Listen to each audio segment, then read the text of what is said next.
మనకి వైఎస్ జగన్మోహన్ రెడ్డి గారు టీడీపీ ప్రభుత్వాన్ని ఉద్దేశించి మరి ట్విట్టర్లో ఒక పోస్ట్ చేయడం జరిగిందనమాట. అయితే ఆ పోస్ట్లో ఏం రాశారు భయ్య అంటే, ఒకటే ఇక్కడ మ్యాటర్ ఏంటంటే ఉచిత బస్సు సౌకర్యం కల్పించారు కదా ఆంధ్రప్రదేశ్లో.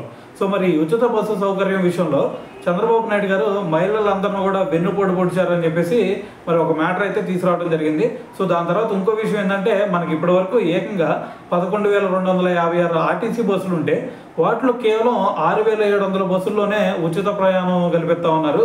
మరి ఇంకో పక్క చూసుకుంటే అమ్మఒడి అని చెప్పేసి అమ్మఒడి మరి తొలి సంవత్సరం ఎగ్గొట్టేశారు. ఇంకో విషయం ఏంటంటే, మరి మొత్తం 87 లక్షల మంది పిల్లల్లో మరి 30 లక్షల మందికి ఇవ్వడం లేదు.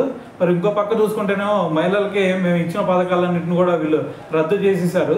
మరి ఇక్కడ ఇంకోటి ఏంటంటే, మరి ఉచిత సిలిండర్ పథకానికి ఏకంగా 4,100 కోట్లు అవసరం అయితే కేవలం 747 కోట్లే ఇచ్చారని చెప్పేసి మరి బాబు షూరిటీ మోసం గ్యారెంటీ అని చెప్పేసి జగన్మోహన్ రెడ్డి గారు మరి ట్విట్టర్లో అయితే ఫైర్ అవ్వడం జరిగిందనమాట.